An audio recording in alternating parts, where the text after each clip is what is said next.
It's no secret that Lubavitch, Chabad is very much connected to Mashiach. There's a special koch by the Rebbe. There was the special koch about Mashiach and a constant yearning and sturming about Mashiach. And when did it all start? It really started 80 years ago, Yud Shvat. 70 years ago, Yud Shvat 1950. At 1951, when the Rebbe accepted the leadership again on Yud Shvat, which this upcoming Shabbos, not this Shabbos, will be the 70th anniversary of that historic Farbrengen. And by the way, when I say a historic Farbrengen, it was only historic in hindsight. At the time, it was nothing. If anything, maybe a blip in a newspaper. Okay, so there was a shtibel in Crown Heights, and one Rebbe passed away, and now there's a new young man who's taking over, becoming the Rebbe. It's not. These things happen often. It's not the biggest story.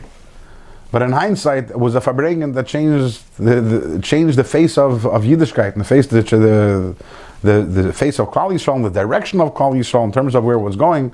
And the Rebbe there laid out his agenda. And the Rebbe standing and talking to his group of 300, 400 Chassidim, the small crowd that was there, the Rebbe tells them, guys, we're bringing Mashiach. Talk about an audacious mission statement. He didn't say we're rebuilding Lubavitch. He didn't say we're going to have a big shul. We're bringing Mashiach. That's our job. We're bringing Mashiach. But he put it in the language of their Hashvi. Maybe we'll talk about it a little next week. And from that point on, that was the Rebbe's koch, and every single thing was bringing Mashiach, and everything towards that was to bring Mashiach. And just, it's difficult to relay this, but if you listen to the Rebbe Sichos and the way the Rebbe spoke about Mashiach, the passion and the desire and the excitement, and you see Pasha Yid whose whole life was Kol Yimei Chayecha Lahavi L'Meisa Mashiach.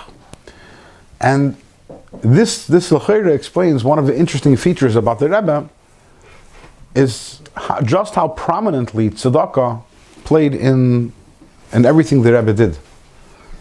And L'Cheira, it's directly connected to this idea which we're talking about here, Tzion v'mishpat tipada v'shaveh b'tzedakah, and ein yisrael negal nala b'tshuva. One of the things of the Rebbe, a signature of the Rebbe, was giving out dollars every Sunday, which is unheard of. Where is another Gadol B'Yisrael that's busy giving out money to everyone? Tzedakah works the other way around, right? And here's the Rebbe giving out dollars, giving out money to everyone. Now, just to be clear, there is this idea, always historically, the Gemara says that Hanoitel Pruta Me'iv Mizbarach. There's a skula to have a coin from a tzaddik. The Rebbe sometimes would do that. The Rebbe would, if someone would send some money, and the Rebbe would say, this is from a kupa, this is from one of the funds of my father-in-law, the Frierdiker Rebbe, so therefore, by you having this, it'll be a bracha. So that's something which is done. Even today, I believe there's certain citizens where the Rebbe will give out $1 or some coins as a skula. The Rebbe wasn't giving out dollars as skulas. People kept them because that was their choice. But the Rebbe was very clear. He's giving out $1, they should give it to Tzedakah. And every time people would come by the Rebbe would give them money for Tzedakah. If the Rebbe is going to meet another Yid, he's giving him $1 to give to Tzedakah. When the Rebbe would walk to Minyan, to Daven, you'd have a bag of nickels, and they would be giving out nickels to all the kids, and sometimes the adults to give to Tzedakah. After every weekday Farbrengen, the Rebbe would give out $1 to everyone to give to Tzedakah. We know that it was creative, and there are things that the Rebbe did that there are no parallels to it. It's very rare, or I don't know if there is. You find a God like that with totally innovative new ideas. Most Gedolim, they follow. What did my Rebbe do? What did my teacher do? And what's the Messiah? And the Rebbe. This is one of the things. Where do you find this? That Pasha at every single occasion, busy giving up money to give people to give to Tzedakah. And that was a very big emphasis. And then the Rebbe told the Chassidim, I want everyone to have, not only you should have a Tzedakah pushka in your house, you have to have a Tzedakah pushka affixed in your house. The Rebbe wants everyone to have a Tzedakah pushka screwed or nailed into the wall. You have one in your house? I have 5 of them. Not Tzedakah pushka in your house. Affixed in the house. Yeah. Okay, so tonight you'll go home, or tomorrow, you take a screwdriver or a hammer. If you can't do it, your wife can. That's my house. My wife does all these things. And you...